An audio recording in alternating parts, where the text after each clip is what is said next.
말씀 마태복음 1장 찾겠습니다.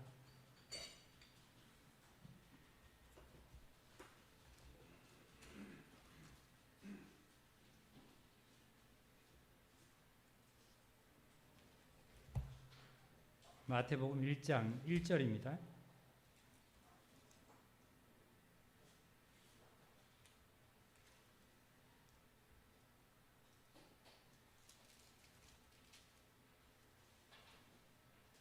마태복음 1장 1절 우리 한 목소리로 읽겠습니다.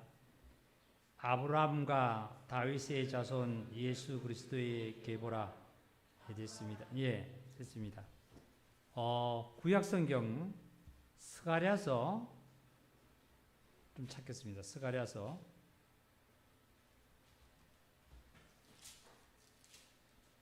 스가랴 9장입니다.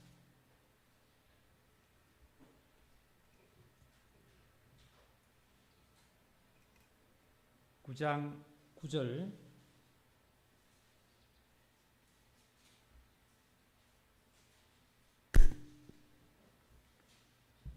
시온에 따라 크게 기뻐할지어다 예루살렘에 따라 즐거이 부를지어다 보라 내 왕이 내게 임하시나니 그는 공의로우시며 구원을 베푸시며 겸손하여서 나귀를 타시나니 나귀의 작은 것 곧 나귀 새끼니라.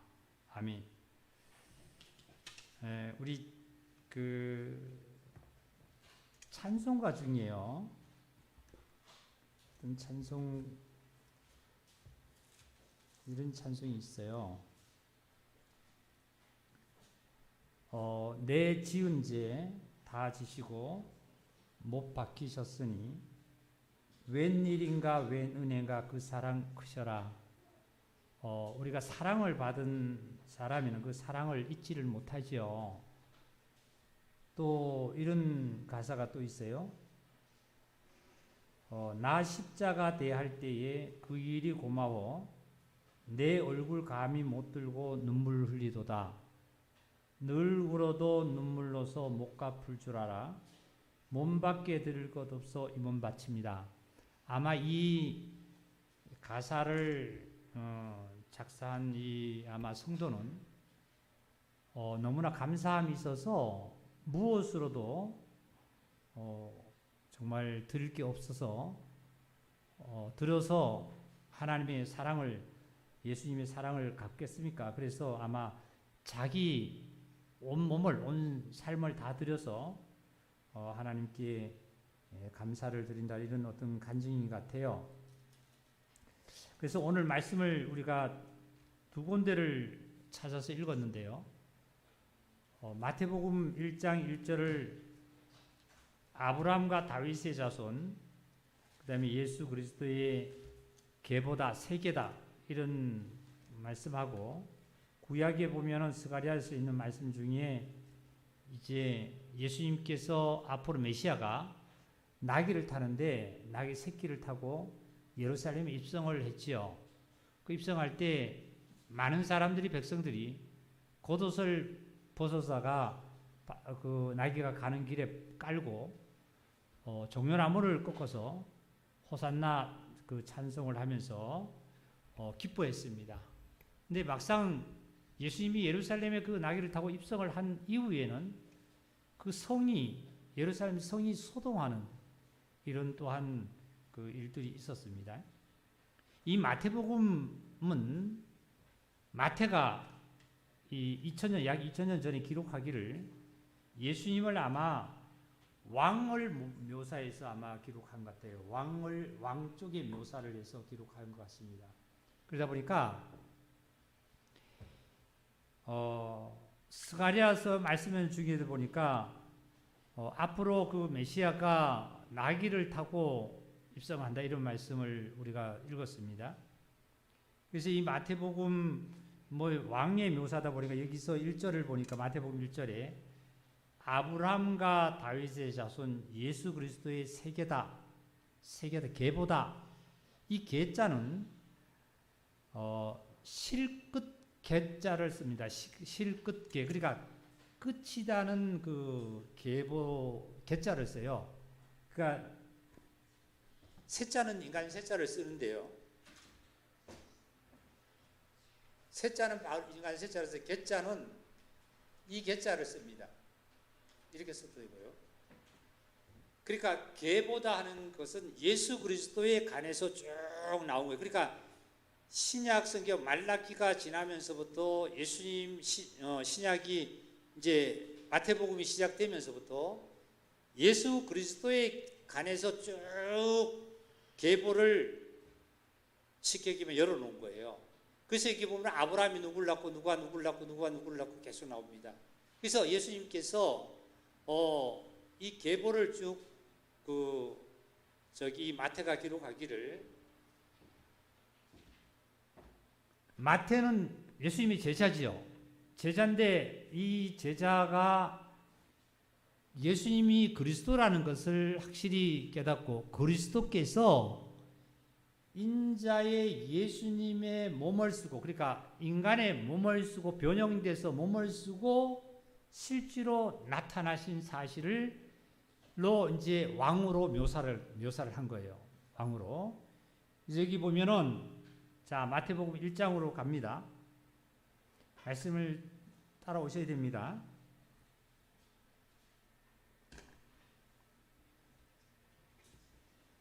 처음에 2절을 보니까 아브라함이 이삭을 낳고 이삭은 야곱을 낳았어요. 야곱은 유다와 그 형제들을 낳았다, 이런 말씀을 기록되어 있죠. 그러니까 성경에 기록된 것은, 하나님의 말씀으로 말미암아 영감으로 기록된 것은 1.1핵이라도 더하거나 뺄 수가 없습니다. 그런데 여기 보면은 아브라함으로 시작해서 아브라함의 아들이 이삭이고 이삭의 아들이 야곱인데 야곱은 12아들을 낳았어요. 근데 네 번째 아들 유다가 등장을 시켰고 유다로 말미암아 형제들을 낳았고 또 다른 형제들을 낳았고, 그 다음에 유다가 다말에게서 그랬습니다. 다말은 여자입니다.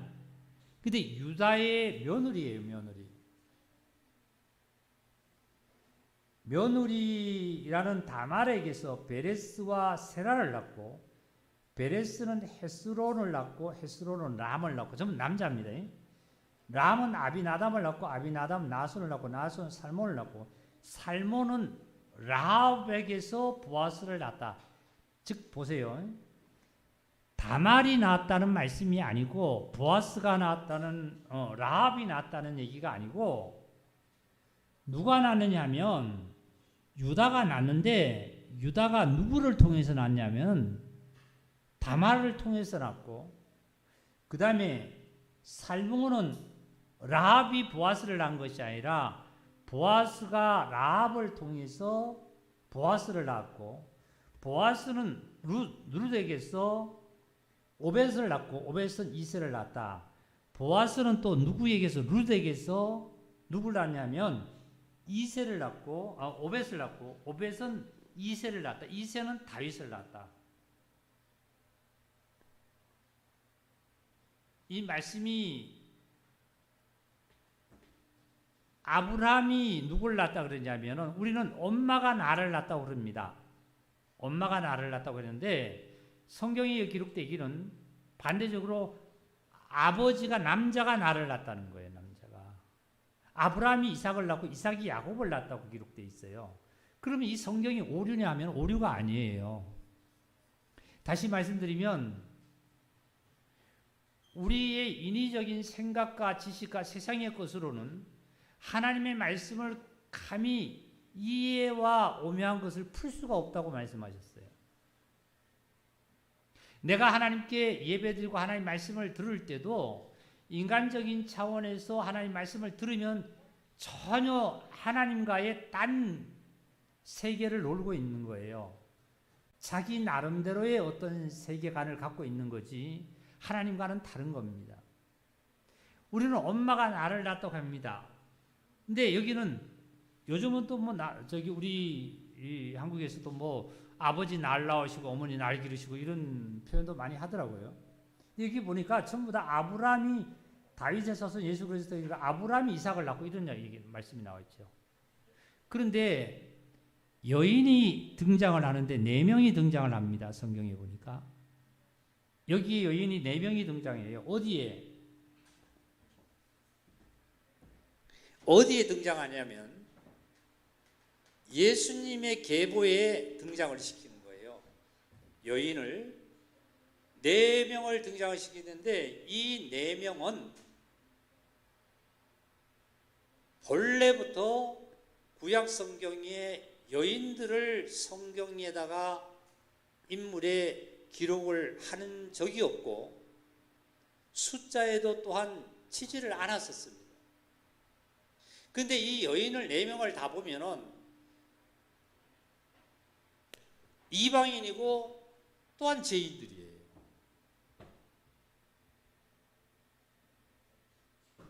유다가 시아버지가 다말이라는 며느리하고 동침을 해서 낳은 자녀가 누구냐면 베레스와 세라를 낳았다 그랬잖아요.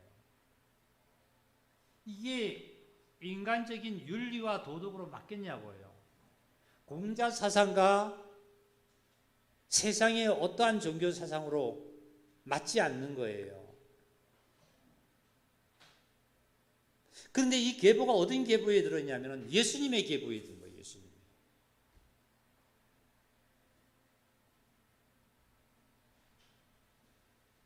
그 다음에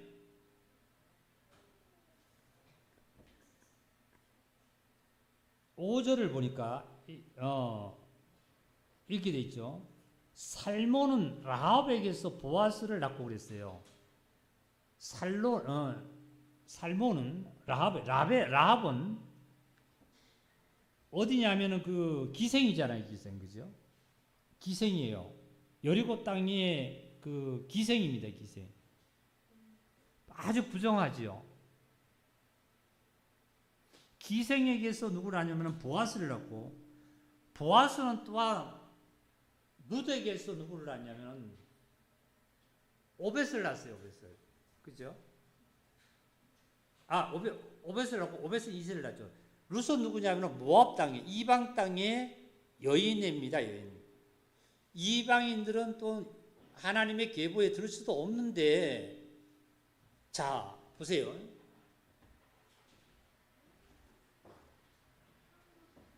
여기에 처음에 아브라함을 등장시켰어요. 아브라함을 등장시켜 놓고 아브라함과 다윗의 자손이라고 했어요. 다윗의 자손은 예수 그리스도의 예수님의 계보라 이런 말 나와 있잖아요. 그럼 이걸 참 우리가 이해가 됩니까? 보세요. 아브라함과 다윗의 자손은 다윗은 솔로몬이 낳고 솔로몬은 르로보암을 낳고 르로보암은 뭐 아비다담을 낳고 아비다담은 누굴 낳고 이게 계보인데 엉뚱하게 보면 이 전에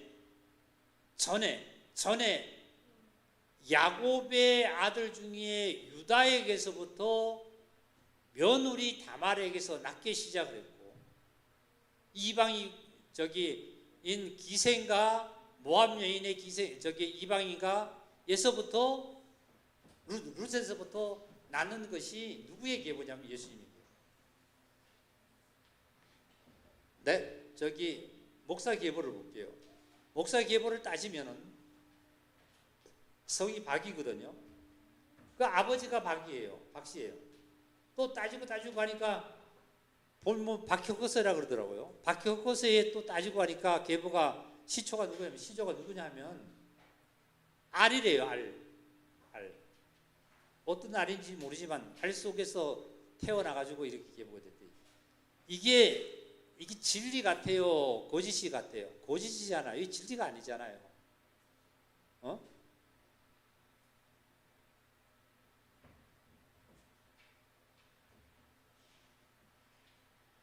근데 여기서 이 계보가 아니면은 만약에 이씨가 박씨가 될 수가 없고 박씨가 이씨가 될 수 없어요. 근데 보면 여기는 뭡니까? 희한하게도 보니까 전부 다 남성인데, 남자인데, 여성을 4명을 등장을 시켰어요. 4명을 등장시켜서 삽입을 했어요. 성경에, 마태가.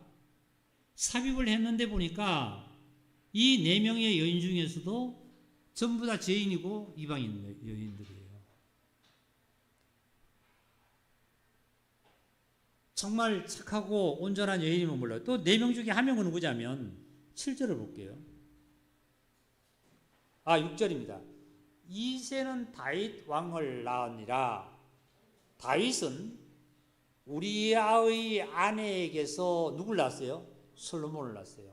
유명한 솔로몬을 누굴 낳았냐면 우리아의 아내라고 나와서, 여기서는 우리아의 아내가 성경에 보면은 열왕기 한가에 나오는데 바세바라는 이름으로 등장하는데, 바세바라는 이름을 정확하게 여기는 또 등장을 안 시키고 그냥 우리아의 아내라고만 나왔습니다. 이 정도만 얘기를 해도 얼마나 이 우리아의 아내라는 이 바세바 여인이 어떤 여인이라는 것을 우리는 짐작을 하지요. 그러니까 다말, 그 다음에 누구지요? 라합, 그 다음에 누구입니까? 룻, 그 다음에 한 명은 누구? 마지막으로 우리아의 아내 4명. 이 4명은 다 죄인이고 이방인이에요. 보니까 부정하고요. 거기에서 어디에 들어갔냐면은 예수님의 계보에 들어갑니다.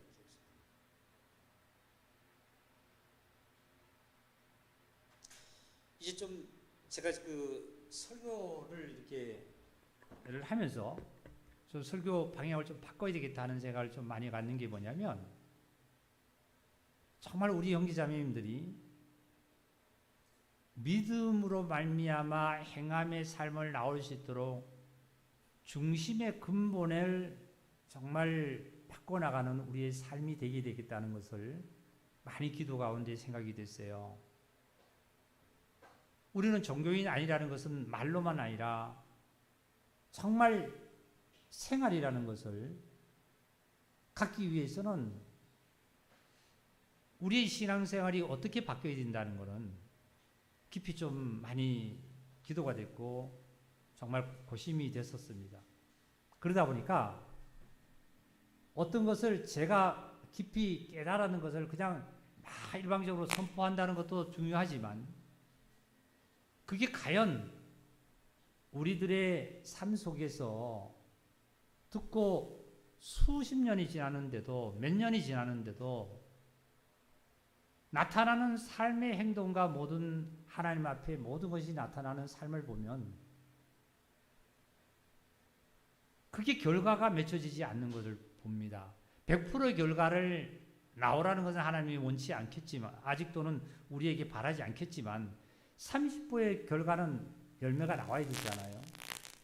근데 그조차도 안 나오는 것은 뭐가 잘못되지 않겠냐 하는 것을 많이 생각을 가졌고 고심을 하다가 기도 중에 우리 어린이들 예배도 당분간 말씀을 좀 전하면서 정말 하나님의 뜻이 어디 있는가를,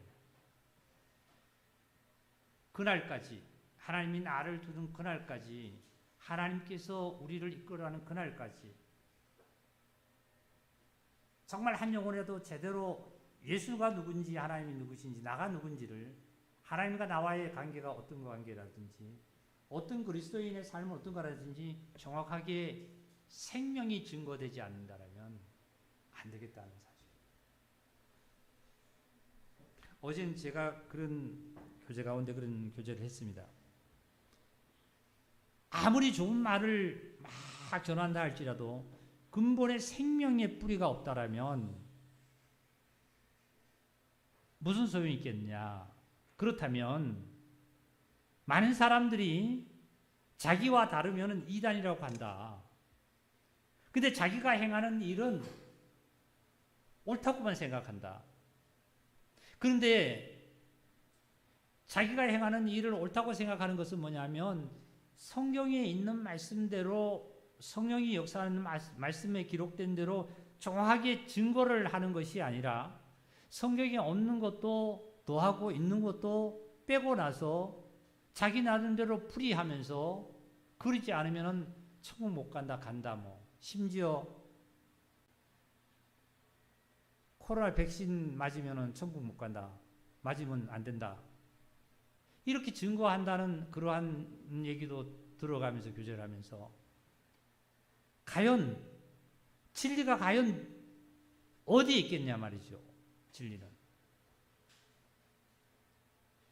말씀을 기준으로 해서 말씀을 더하든지 빼든지 하면 안 됩니다.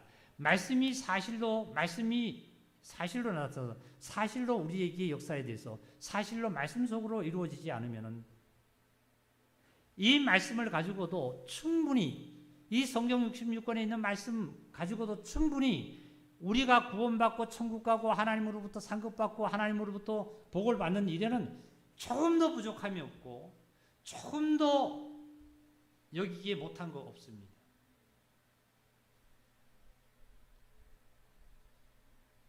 그런데 더한 거 다 빼서 천국 간다, 못 간다, 복 받는다, 뭐 어떻게 잘 된다, 못 된다 하는 것은 아니다는 사실이에요.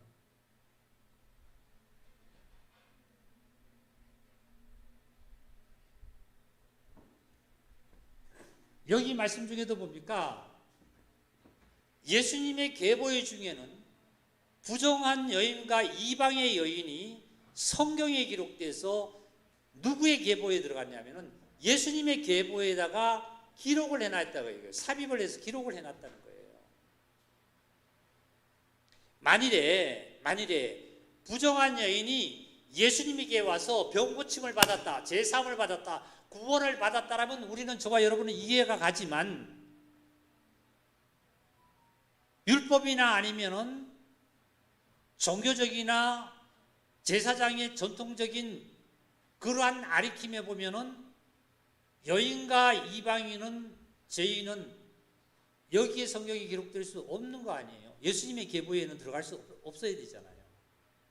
그럼 예수님의 계보에 왜 이런 자가 들어갔냐? 성경 자세히 다시 한번 보겠습니다. 아브라함은 남자입니다. 이삭도 남자지요. 그 다음에 야곱도 남자입니다. 그리고 야곱의 12아들 중에서 유다도 남자입니다. 그리고 유다가 다말에게서 베레스를 낳았다 그랬어요. 그죠? 남자가 남자를 낳고 남자가 남자를 낳았는데 유다는 다말에게서 베레스와 세라를 낳았는데 베레스와 세라도 남자입니다. 베레스와 세라를 낳을 때는 유다가 누구를 통해서 낳았다는 거예요? 다말을 통해서 낳았다. 다말은 누구냐면 유다의 며느리입니다. 며느리. 이게 안 맞잖아요. 우리가 또 그래요. 그리고 베레스와 세라는 베레스는 헤스론을 낳고 헤스론은 람을 낳고 전부 남자입니다. 람은 그 다음에 아비나답을 낳고 아비나답은 보아스를 낳고 보아스는 남자죠. 보아스가 누구를 통해서 오벳을 낳았어요? 루스를 통해. 루스는 모압의 땅에 있는 여인이에요. 이방 여인이에요. 그 다음에 오벳을 낳고 오벳은 이세를 낳고 이세는 다윗의 아버지죠. 이세는 누구를 낳았냐면은 다윗을 낳았어요. 다윗 왕을 낳았습니다. 왕을 낳으니라 다윗은 그 다음에 우리야의 아내, 우리야도 남자입니다. 우리야 남자입니다. 우리야의 아내에게서 솔로몬 왕을 낳았어. 솔로몬을 낳았다는 거예요. 아브라함은 믿음의 조상이라고 우리는 부르고 있죠. 그리고 아브라함은 어떤 자입니까? 족장뿐만 아니라 아브라함은 어떠한 제사를 드릴 수 있는 제사장 역할도 했던 아브라함입니다. 그런 아브라함과 다윗은 왕입니다. 왕. 그러니까 다윗의 자손 예수 그리스도의 세계라. 그러니까 마태의 이 기록은 그리스도를 인간의 모습을 쓰고 오신 예수님으로 말미암아 왕으로 묘사해서 기록을 한 것이 아마 마태 복음인 것 같아요. 우리 여기 자매들 마음속에 머릿속에 이제 말씀이 확실하게 바뀐 줄 믿습니다. 그래서 왕의 위치에서 이러고 하시다 보니까, 자, 이제 아까 스가랴서 말씀을 본 이 말씀이 마태복음 21장으로 넘어가겠습니다.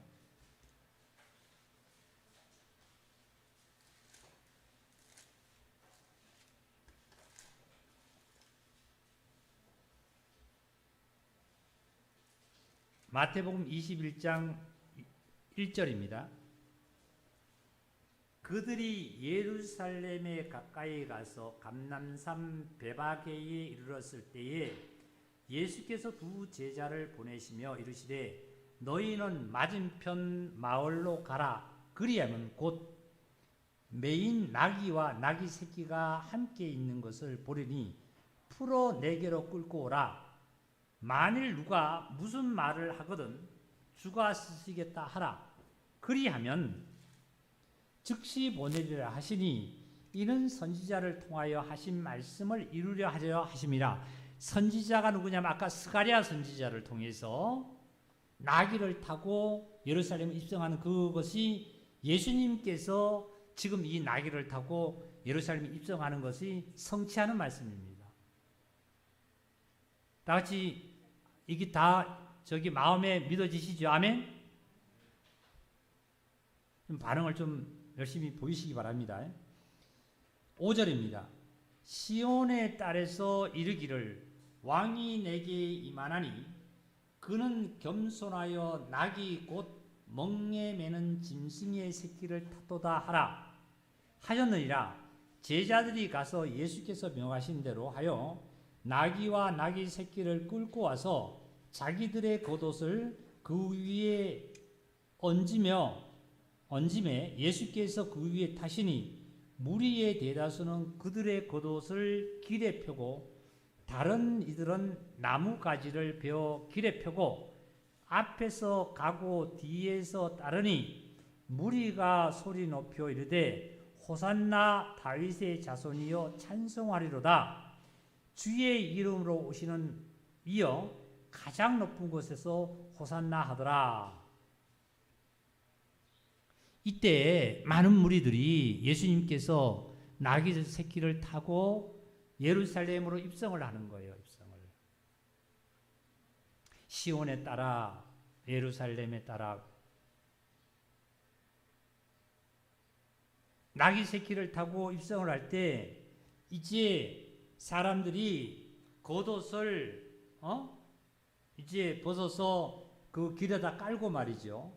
그리고 겉옷을 벗어서 나귀 안장에도 하고 그리고 종려나무 가지를 꺾어가지고 이제 호산나 이제 찬송을 하고 뭐라고 소리를 지르냐면은 주의 이름으로 오시는 이여 가장 높은 곳에서 호산나 하더라. 완전히 메시아로 왕으로 예루살렘에 입성하고 예루살렘에 입성, 시온에 입성한다는 것은 뭐예요? 왕으로 오셨다는 거거든요. 이게 스가랴서 말씀을 성취하신 거예요. 제가 한번 우리 형제자매들 물어볼게요. 소를 송아지를 팔려면 송아지를 사서 집으로 송아지를 몰고 오려면 끌고 오려면 송아지가 코뚜레를 끼지 않았을 때는 힘이 셉니다. 그리고 어미하고 떨어지면은 이 송아지하고 어미하고 잘 안 떨어지려고 아주 서로가 막 울어요. 쉽게 얘기하면. 그러면 어떻게 하느냐 하면 어미소를 먼저 데리고 오면은 송아지는 그냥 따라옵니다. 나귀도 어미 나귀가 먼저 가면은 새끼 나귀는 어미를 졸졸 따라갈 거 아니에요. 그죠? 근데 여기는 지금 예수님께서 나귀와 새끼 나귀가 매여 있었대요. 건넌 말에. 매여 있는데 이것을 예수님께서 제자들에게 풀어와라 말이지.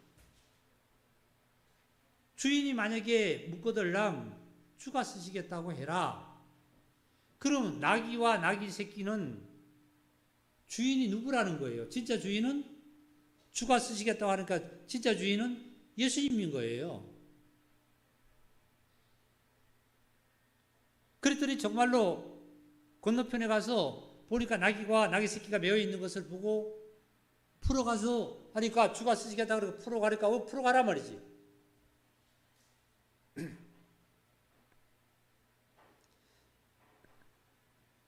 실질적으로 저는 어렸을 때 저희 아버지가 우시장에 가서 소를 팔고 사는 걸 따라가 본 적이 있어요.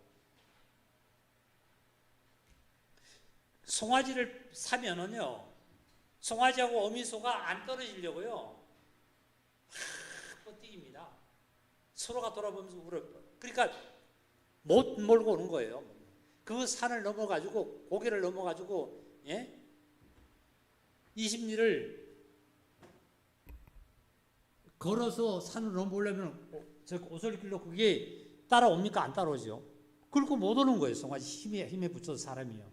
그러니까 그 송아지를 파는 주인한테 얘기를 합니다. 어미소를 같이 좀 갔다가 새끼가 집에다 들어 외양간에 송아지를 메어놓고 다음에 어미소를 저기 몰고 가면 안 됩니까? 합니다. 팔기 위해서 그렇게 해요 또. 그러면 소 한 마리 사고 하려면 시장 가려면은 그 먼 길을 걸어갔다 오면은 하루 종일이에요. 해 뜨기 전에 일찍 나서면은 소 사가지고 오면 집에 오면 어두워요. 그리고 나서 그 어미소를 주인이 몰고 가요. 그러면 한 며칠 동안 어미소도 마찬가지겠죠. 새끼 송아지가 엄청이 울어댑니다. 막 찼어요. 먹이 줘도 안 먹고요. 이게 세상의 방법이 됐어요. 모든 짐승의 세계도 다 이렇지요. 근데 여기는 나귀도 있었고 그 다음에 새끼 나귀도 있어요. 강조를 했어요. 새끼 나귀. 근데 예수님은 나귀에 탔어요? 새끼 나귀에 탔어요? 예, 새끼 나귀에 탔어요. 말씀을 들으실 때요, 그냥 이렇게 방안에 듣지 마시고 말씀을 자꾸 묵상하면서 되새김하면서 자꾸 따라오셔야 됩니다. 새끼 나귀를 타셨어요. 어미가 먼저 가야만이 새끼가 따라가는데 여기는 새끼 나귀를 타고 입성을 합니다. 새끼 나귀를 타고 예수님이 입성을 하니까, 예루살렘 입성하니까 어미 나귀는 어떻게 될까요? 어미 나귀는 새끼를 떨어져요, 안 떨어져요? 어미도 안 떨어지는 거예요. 반대로 새끼 나귀를 타고 예수님이 입성을 하시면 어미 나귀도 당연히 어떻게 해요? 새끼를 찾으러 또 따라오는 것처럼 따라오게 돼 있어요.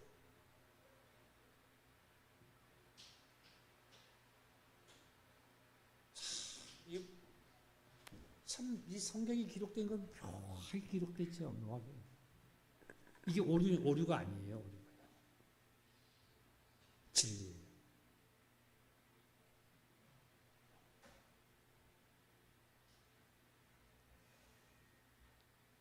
이래서 이제 새끼 나귀를 타고 입성을 했어요. 다시 말씀드리면 건축자들이 버린 돌이 건축자가 아닌 자에게 집에 모퉁이 돌이 됐대요. 모퉁이 돌이. 이 나귀들이 어디에 매여 있었냐면 예수님이 하신 말씀이 건너편에 가면 매여 있대요. 건너편이 어딜까요? 건너편이. 예? 건너편은 내 편이 아니라 반대편이잖아요. 반대편. 계곡이 있다라면 계곡의 반대편이잖아요. 내 편에서. 그죠? 예수님 편에 있지 않고 예수님께서 뭐라 그러냐면 건넌 마을에 가면 건너편에 있다는 거예요. 건너편에 있는 이 나귀를 몰고 와라 말이지. 몰고 와라. 내가 타고 예루살렘 입성하겠다 하시는 말씀이에요.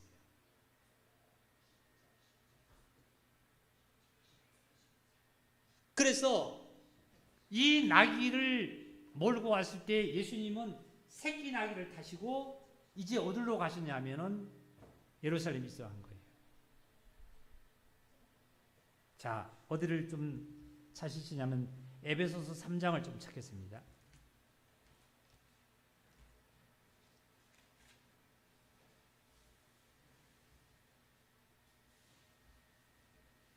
에베소서 3장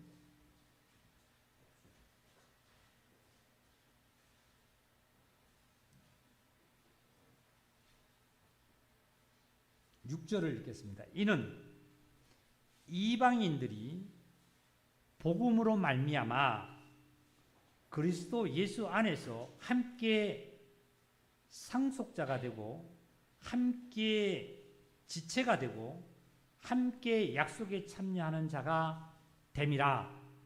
이는 이방인들이 무엇으로 말미암아? 복음으로 말미암아. 복음으로. 다 같이 크게 합시다. 복음. 마스크 꼈으니까 더 좀 억양을 좀 크게 하셔야 돼요. 다 같이 복음. 복음으로 말미암아 어디 있어요? 그리스도 예수 안에서 함께 뭐가 되냐면 상속자가 되고 지체가 되고 약속에 참여하는 자가 되었다는 거예요.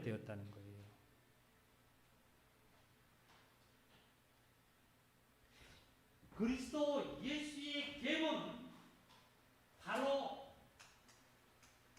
복음의 계보입니다.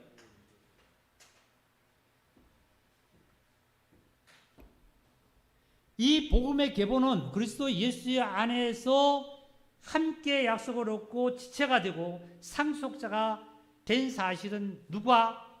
복음으로.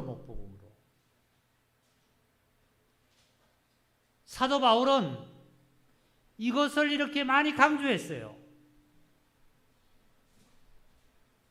2장을 보겠습니다. 2장의 11절입니다. 그러므로 생각하라. 너희는 그때 육체로는 다 같이 뭐라고요? 이방인이요. 손으로는 육체에 행한 할례를 받은 무리라 칭하는 자들에게서 할례를 받지 못한 무할례자라 칭하는 자들. 저와 여러분은 무할례. 그리고 너희는 그리스도의 밖에 있었고 이스라엘 나라 밖의 사람이고 약속의 언약들에 대하여 외인이고 세상에서 소망이 없고 하나님도 없는 자였더니 이제는 전에 멀리 있던 너희가 그리스도 예수 안에서 다 같이 크게 시작. 그리스도의 피로 이방인이 됐단 말이에요. 이방인.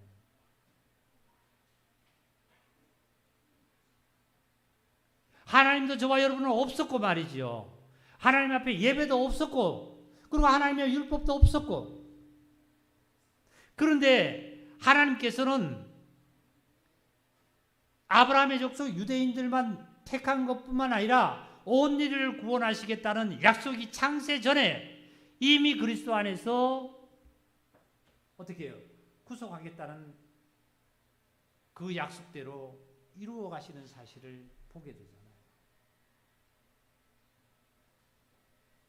그 이방인이 바로 다 같이 합시다. 나다. 얼마나 감사해요. 아까 여기 우리 찬양을 할 때 보니까 그런 가사가 있었어요. 세상에서 방황할 때 나 주님을 몰랐네. 내 맘대로 고집하며 온갖 죄를 저질렀네. 세상에서 내가 방황하면서 이방인으로 살 때 말이죠. 무슨 나에게 하나님이 있었고 내가 예배가 있었고 내가 찬양이 있었고 하나님을 아버지라고 부를 수 있었고 말이죠. 예수가 나의 구세주라고 우리는 상상조차도 못했잖아요. 그런데 예수님께서는 나귀 새끼를 타고 예루살렘에 입성하셨어요. 말은요, 말 있잖아요. 말 타고 달리는 거 있잖아요. 말은 전쟁을 표하지만 나귀는 평화를 원합니다. 상징합니다. 나귀를 타고 어디에 입성하셨어요? 예루살렘의 시온에 입성하셨어요. 누가요? 예수님께서요. 예수님께서 누구를 타고 하나님의 나라로 입성하신다는 거예요. 누구를 타고요? 누구를 타고요? 다 같이 그 시작. 누구 타고? 설교를 안 했으면 좋겠어요. 예수님이 누굴 타시고? 에?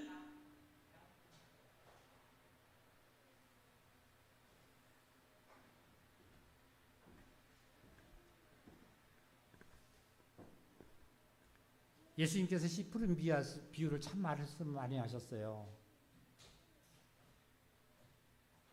복음 전도 집회를 일주일하고 전에는 길게는 10일까지 했습니다. 그 한 이유가 뭔지 아세요? 일주일 내내 10일 동안 밤낮으로 이 집회합니다. 말씀을 증거합니다. 밤낮으로 아침에 오전에 집회 한 번, 저녁에 한 번, 오후에 한 번, 저녁에 한 번, 3번씩 밤낮으로 합니다. 10일 동안 해요.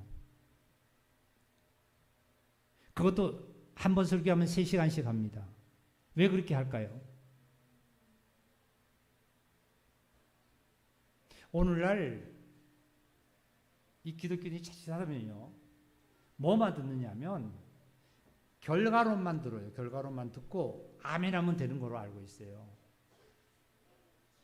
그게 아니라 일주일 동안 밤낮으로 집회한다는 이유는 뭐냐면 씨를 뿌리려면 그 밭을 갈아야 돼요.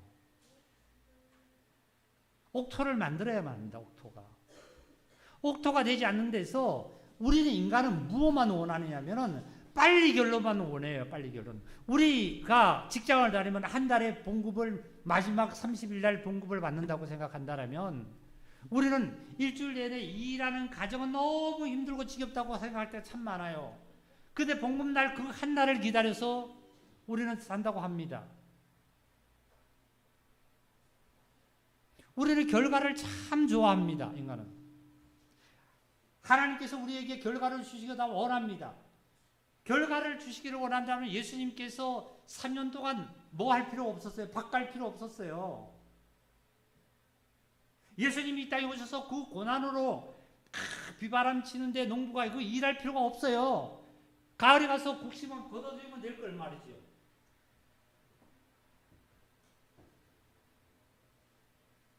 밭 간다는 것은 뭐냐면 옥토로 만드는 거. 세상에 내가 있었던 생각도 빼고 감정도 빼고 나라는 자아도 빼고 난 다음에 거기다가 옥토가 된 다음에 하나님 말씀이 딱 떨어지면 그 말씀이 목사가 누가 전도자가 풀어주지 않더라도 풀어주지 않습니다. 복음 전할 때 그 복음을 풀어주지 않아요. 풀어주지 않고 그냥 복음의 말씀을 읽고 증거해요. 예수님이 이런 분이라고 증거합니다. 그러면은 옥토일 때는 그것을 쫙 받아들입니다. 쫙 받아들여서 하고 그때 그 심령 속에서 씨가 딱 떨어져서 깨닫는 거예요. 이게 복음이에요. 예수님은 나 구원하셨습니다. 믿으시기 바랍니다. 아멘. 그냥 결론만 그냥 쭉 뿌립니다. 실질적으로 양심의 옥토가 되지 않는 상태에서 가버려요. 그러다 보니 그게 오래 가지 못하죠.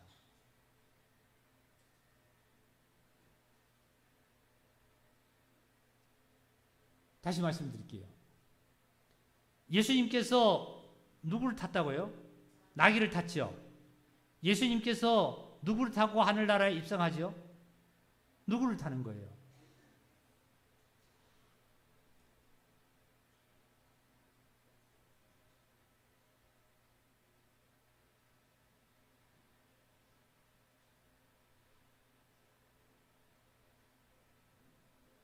예수님께서 타시지 않으면 하늘나라에 입성을 할 수가 없어요, 나귀는요. 그죠? 나귀는 스스로는 어디에 매여 있냐면 건넌 마을에 매여 있다니까요. 아니 예수님 쪽에 매여 있는 게 아니고 예수님 쪽에 있는 게 아니라 예수님의 반대에 있다니까. 반대에 건넌 마을에. 근데 예수님의 말씀에 의해서 풀어가 온 다음에 그냥 나귀가 스스로 가는 게 아니라 나귀에게 누구 탔다고? 예수님이 탔잖아요. 예수님이 탔는데 어디로 갔어요? 건너 마을로 다시 갔어요? 예루살렘 입성했어요? 그럼 예수님이 누구를 타고 가는 거예요? 누구를 탄 거예요? 할렐루야! 모든 질병과 모든 고난과 모든 것이 말씀이 와서 말씀이 나를 살려야 질병에서도 해방받고 고난에서도 해방받고 가난에서도 해방받습니다.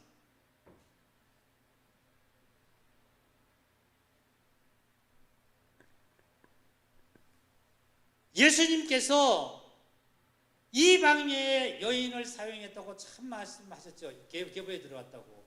그리고 또 뭐라고 말씀하셨어요? 사도 바울이 얼마나 강조를 하냐. 사도 뭐라고 그랬어요? 이방인들도 이렇게 그리스도로 예수 안에서 상속자가 되고 약속을 받을 자가 되고 뭐 이렇게 뭐가 되고, 네? 이방인들이 전에는 이렇게 있는데 약속도 없고 예배도 없고 아무것도 없었는데 이제는 그리스도의 피로 말미암아 가까워져 가지고 이제 그리스도 안에서 예배도 있고 찬송도 있고 있단 말이죠.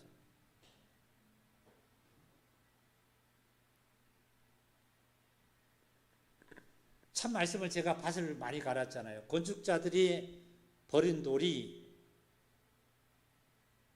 건축자가 아닌 자가 자에게는 그 돌을 갖다가 그 돌이 집 모퉁이의 머릿돌이 된 거예요.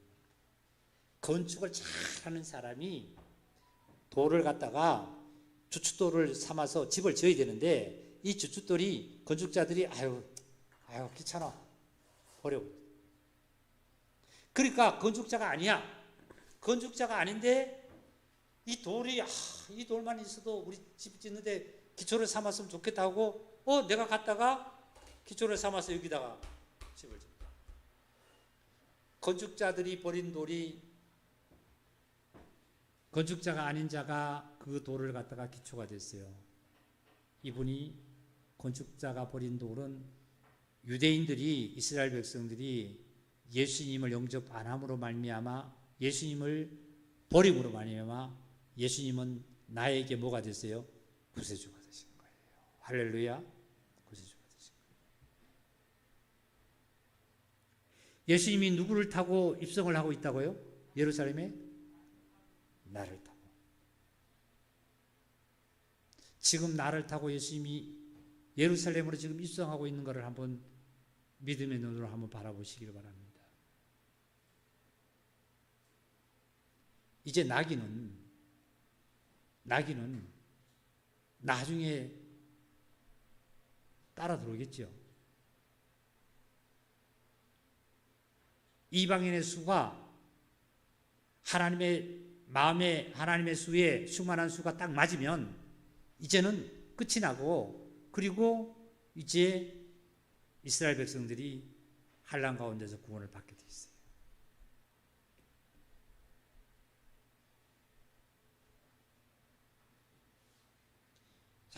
얼마나 감사해요. 그래서 예수님의 계보가 누가복음 5장을 좀 찾겠습니다. 누가복음 5장입니다.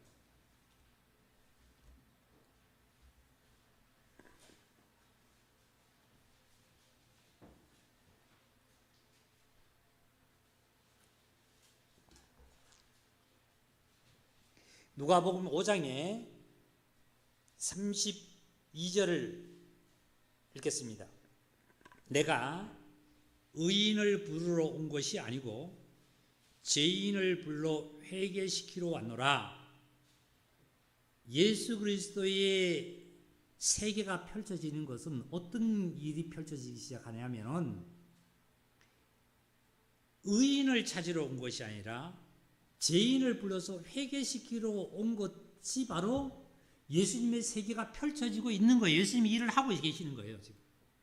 예수님이 이 땅에 오셔서 하시는 일의 목적이 펼쳐지는 일이 뭐냐면 의인을 불러다가 의인에게 뭐 복을 주고 이게 아니라 죄인을 불러다가 너 회개해라 말이지. 그리고 구원을 하기 위해서 예수님이 이 땅에 오신 목적이고 펼쳐지는 계보의 일들입니다. 그 다음에 하나 더 찾겠습니다. 요한복음 12장입니다.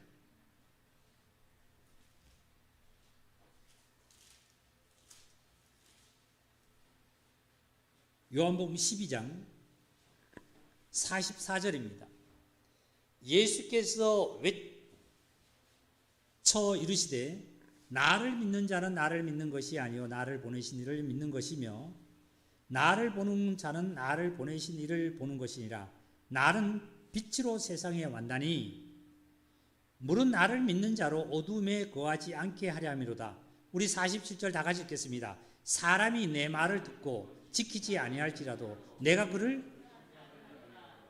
예수님께서 하신 말씀이 많은 자들이 내가 전하는 말과 나를 따르지 않고 나를 믿지 않는다 할지라도 내가 그 일을 심판하지 않는다. 심판하지 않는다는 이 말씀은 뭐냐면 예수님의 계보는 예수님의 세계를 펼치는 세계는 심판하려는 것이 세계가 아니고 회개시켜서 정말 죄인을 불러서 회개시켜서 구원에 이르게 하기 위한 예수님의 세계가 펼쳐지는 것이지 예수님의 세계는 심판의 세계가 아니다는 그 뜻이에요.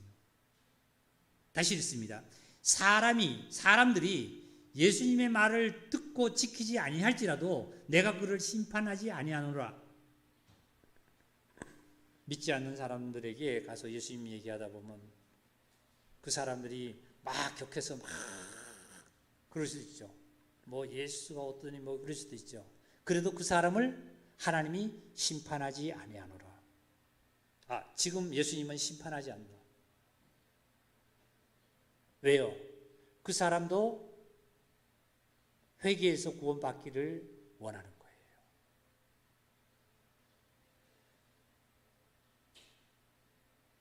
그 다음에 또 뭐라고 말씀하셨냐면 내가 온 것은 세상을 심판하려 함이 아니요 세상을 구원하려 함이니라.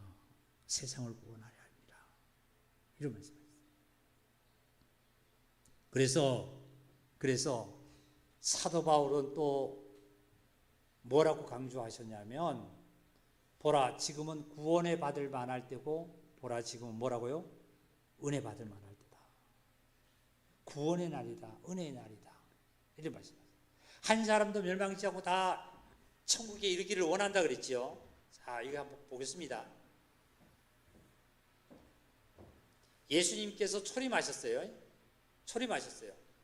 그리고 십자가 지셨어요. 이 시대가 인자 시대입니다. 인자 시대고 예수님이 부활하신 다음에 성령이 오신 이후에는 성령 시대라고 합니다. 이 시대가. 예? 그래서 지금 이 시대가 성령 시대, 지금 우리가 2021년 오늘 6월 20날인가요? 20날 현재 이 시대가 성령의 시대인데 이 시대가 바로 은혜 시대예요. 은혜 시대. 은혜 시대는 심판의 시대가 아닙니다. 지금. 그래서 예수님을 얼마나 욕을 하든지 하나님이 없다고 아무리 부인해도 하나님은 예수님을 심판하지 않으세요. 그 사람에게요. 죽이지 않아요. 왜요? 그도 회개하고 구원을 받기를 원합니다. 그런데 이것이 영원토록 있느냐? 영원토록 있는 것이 아니라 시간은 지나가잖아요. 시간이 지나가면 은혜 시대가 끝납니다.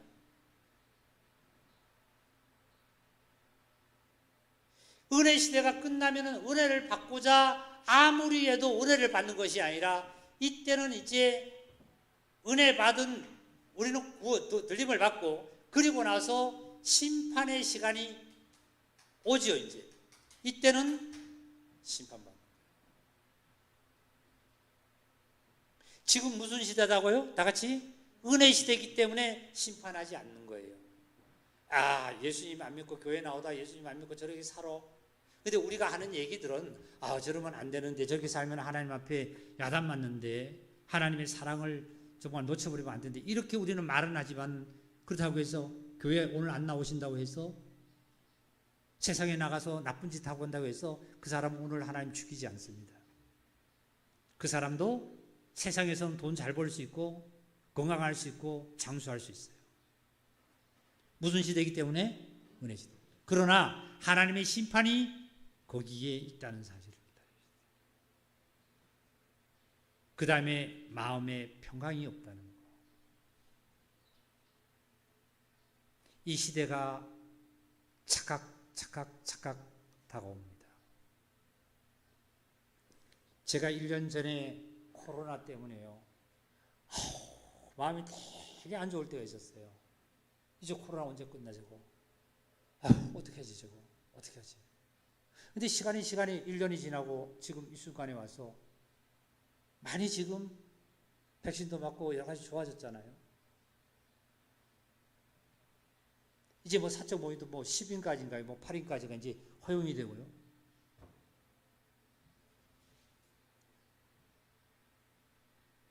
시간은 갑니다. 내 나이가 항상 30인 줄 알고 내 나이가 항상 40인 줄 알지만 시간은 오늘도 모르게 내일도 모르게 나도 모르게 오늘이 가면 50이 돼 있고 60이 돼 있고 돼 있습니다. 내 자녀가 언제 커서 얘가 잘 될까? 어떻게 언제 커서 내 손이 좀 덜 갈까? 여러분, 잠시 잠깐 오면 내 자녀는 커서 내 손길도 필요하지 않고 내 둥지를 떠나게 됩니다. 내 둥지를 떠나게 되면, 결혼을 하게 되면 엄마 아빠의 보호받고 엄마 아빠를 그렇게 저렇게 했던 자가 이제는 아내밖에 모르고 남편밖에 모릅니다. 그래서 내가 자녀가 있으면 또 아내보다 남편보다 자녀에 또 신경 쓰게 돼 있어요.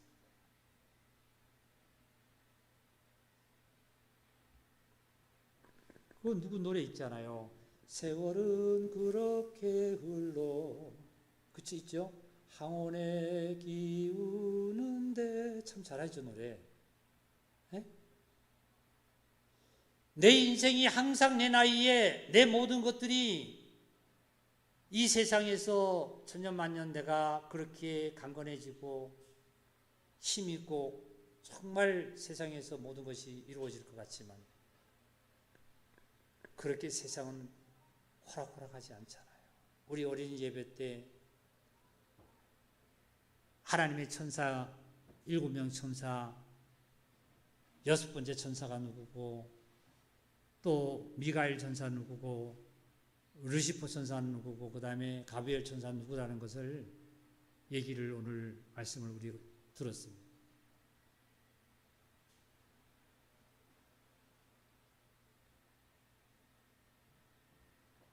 잠시 잠깐 후면 오시리가 분명히 오시게 돼 있고 지체하지 않는다 그랬습니다. 그러니까 잠시 잠깐 후면 이 날이 분명히 옵니다. 이 날이.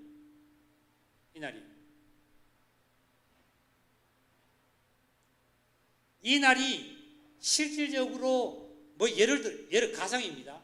2050년에 올지 2100년에 올지는 우리는 모릅니다.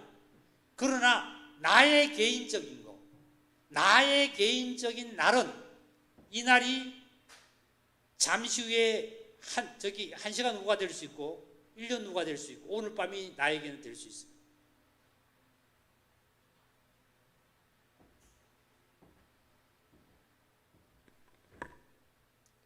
지난 수요 예배 때 저녁에 오늘 수요 예배에 말씀하신 수요 예배에 안 나오신 분들 회개하시기 바랍니다.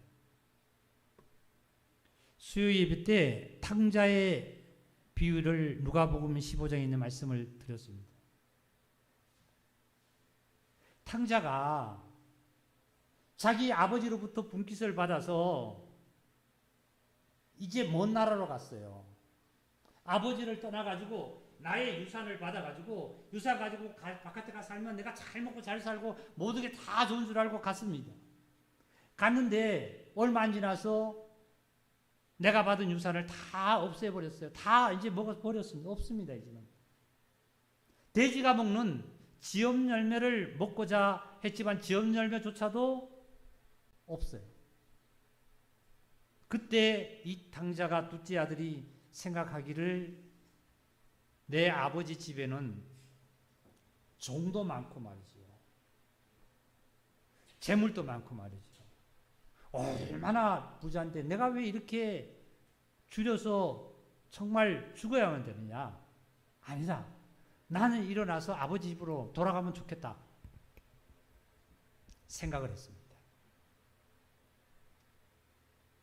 그 다음에 이 탕자는 어떻게 했을까요? 그 자리에 또 돼지 우리에 들어가가지고 돼지가 먹는 지엄 열매를 하나 돼지와 같이 먹고 있었을까요? 그러지 않았어요. 그 성경을 좀 봐야 될 것 같습니다. 누가복음 15장 같은데요.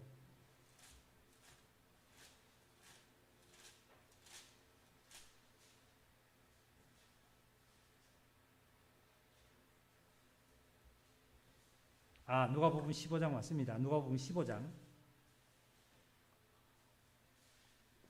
17절입니다.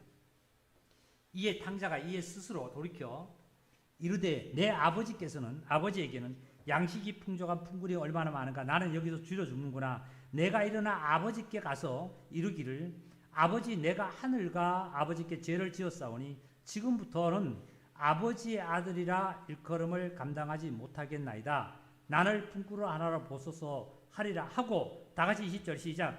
이에 일어나서 아버지께로 돌아가니라. 아직도 거리가 먼데 아버지가 그를 보고 측은히 여겨 달려가 목을 안고 입을 맞추니, 아들이 이르되 아버지, 내가 아들과 아버지께 죄를 지었사오니 하늘과 아버지께 죄를 지었 지금부터는 아버지의 아들이라 일컬음을 감당하지 못하겠나이다 하나, 아버지는 종들에게 이르되 제일 좋은 옷을 내다 입히고 손에 가락지를 끼우고 발에 신을 신기라.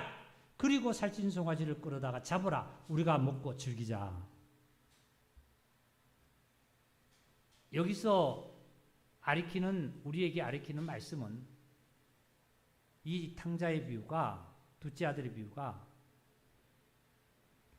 내가 잘못된 사실을 확실하게 알았다라면, 깨달았다면 돌이키는 걸 회개입니다. 내가 돼지가 먹는 지엄 열매를 먹고 있는 곳에서 내가 여기에 있었다라면, 확실히 알았다라면 돌이키는 거예요. 아마 이 돼지를, 누가는 돼지를 비유한 것은 의사이기 때문에, 자칫하다 보면 많은 사람들이 돼지는 종교적으로 개나 다른 짐승, 말이나 이런 이런 다른 개처럼 부정하는 짐승이 아니라, 돼지는 촉이 갈라졌잖아요. 외형적으로 보면은 구별은 합니다. 촉이 갈라졌어요. 예? 발굽이 갈라졌다는 거예요. 발굽이 어떻게 생겼어요? 이렇게 생겼잖아요. 이렇게요. 밑에 촉을 보면요.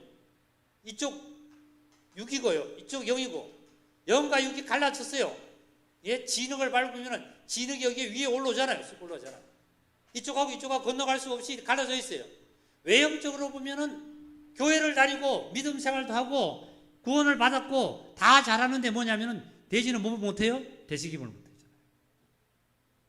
말씀을 듣고도 묵상을 하지 않아요. 말씀을 듣고 말씀대로 묵상해서 말씀대로 이걸 삶을 살려고 하지 않고, 말씀 들을 때 아멘도 하고 다 좋은데 지나고 나면 없어져 버려요.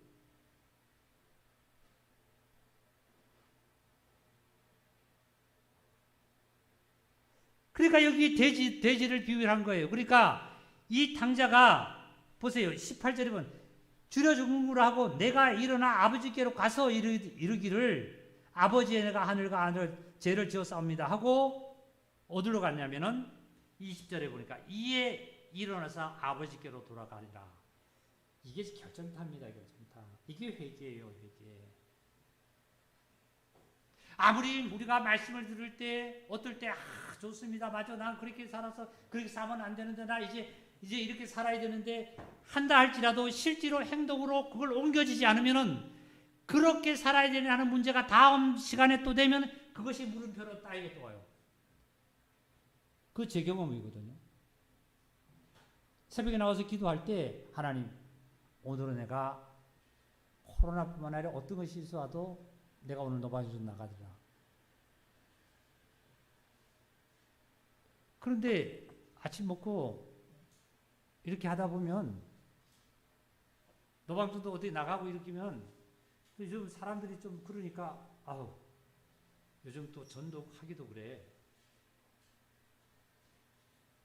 싹 찾아옵니다. 그러다 보면 11시 12시 돼버려요.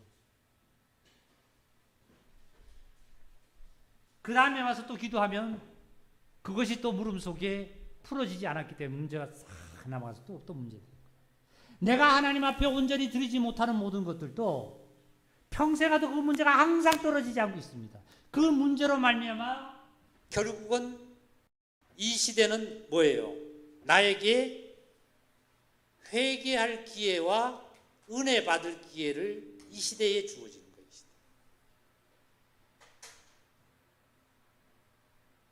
회개할 기회와 은혜 받을 시기가 이 시대입니다.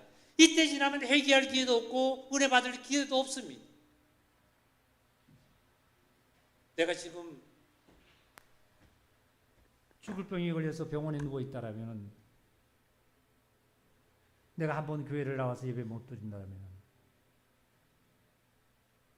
내일 내가 정말 죽는다라면 내가 그동안 회개 못하고 하나님과 가까이 못했던 거 이거 내가 가지고 의문을 갖고 퀘스천 마크를 갖고 내가 죽어야만 되는 거예요.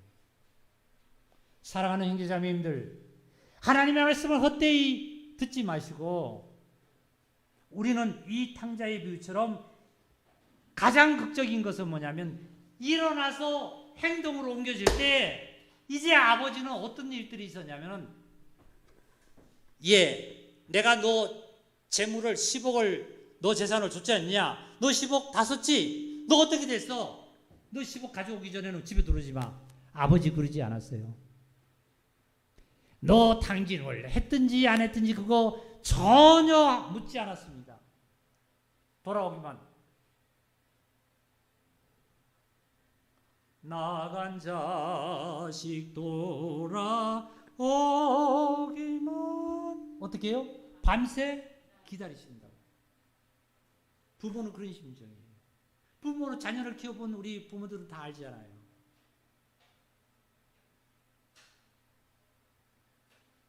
그리고 나서 이 아버지는 어떻게 했습니까?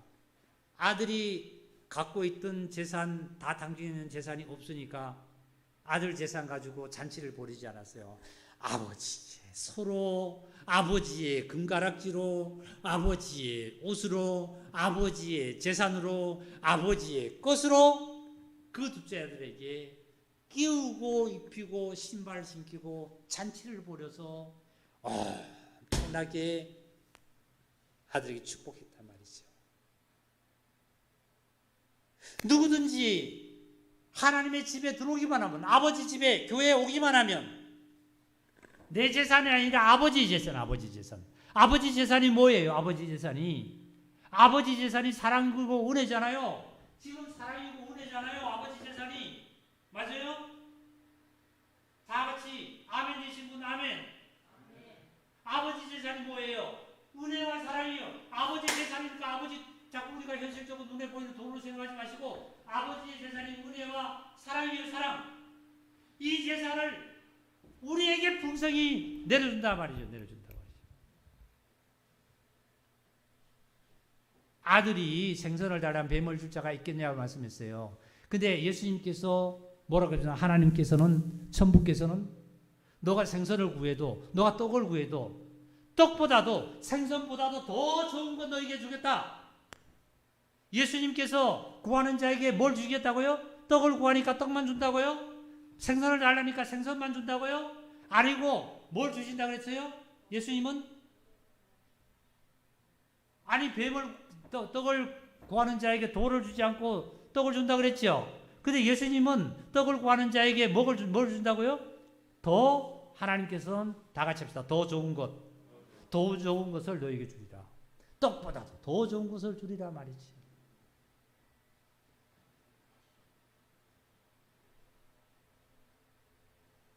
이렇게 주님께로 돌아와서 회개하는 것이 바로 이게 아버지가 원하는 거고 아버지가 주시는 아버지 재산이 은혜와 사랑이 우리에게 풍성하게 오늘 또 임한 줄 믿습니다.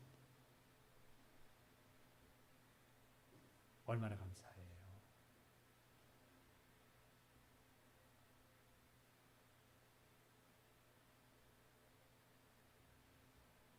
저와 여러분은 마무리 짓겠습니다. 저와 여러분은 어떤 자리에 있었냐면 예수님 편에 있는 것이 아니라 건너편에 있었다니까요. 이스라엘 나라 밖의 사람이라니까요. 죄인이랬잖아요. 그런데 건너편에 있는 나를 수가 쓰시겠다고 예수님이 쓰시겠다고 풀어오라는 거예요. 제자들 보고. 그래서 제자들이 가서 풀어왔어요. 아니 예수님께서 제자들에게 시켰잖아요. 저와 여러분은 그냥 내가 죄에 얽매여 있고 세상에 얽매여 있던 내가 그냥 왔어. 내가 스스로 그냥 왔어요. 누군가에 의해서 풀려왔어요. 쉽게 얘기하면. 풀려왔죠? 맞아요? 아, 내가 전도 받았잖아요. 누구로부터. 근데 전도하라고 누가 시켰냐면은 예수님이 시켰잖아요. 하나님께서. 하나님이 시켜서 나를 전도한 거예요. 나를. 그래서 나를 전도해서 풀어왔는데 내가 끌려오고 보니까 예수님 편으로 끌려왔네요. 끌려왔는데 보니까 그 다음에 나에게 성령님이 나를 탁 타시고 말이죠. 예수님이 나를 타시고 지금도 어디로 가고 있어요? 내가 예수님이 나를 타고 어디로 가고 있어요? 예루살렘에 입성하고.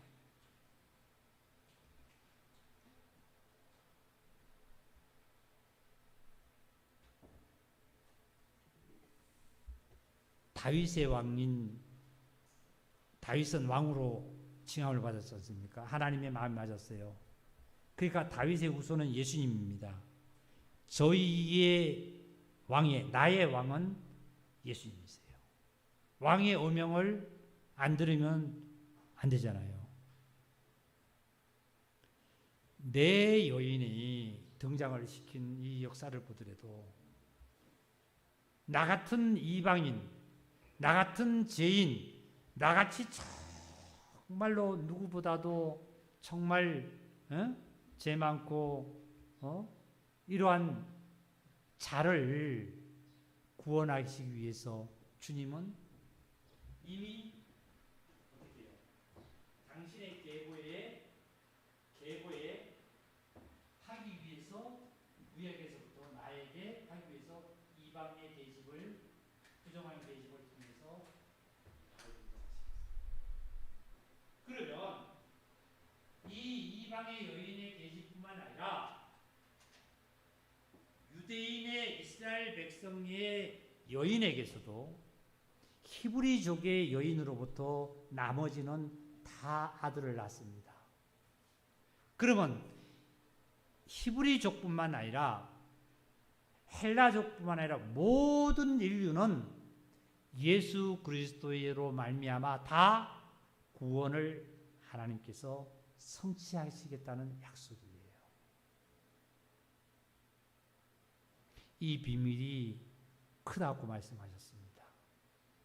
묵상하시고 되새김하셔서 여러분의 삶 속에서 정말 하나님이 나를 지켜 보호하시고 내가 주님 안에서 내가 정말 보호받고 이끌림을 받는다는 믿음 속에서 행하실 때에 우리 형제자매님들 영혼이 건강한 뿐만 아니라 육체도 건강하셔서 여러분 삶의 행복한 삶, 가정의 평화의 삶, 여러분 하시는 일에 100배의 결실을 맺는 놀라운 축복이 있을 줄 주의 이름으로 축복합니다. 마치겠습니다.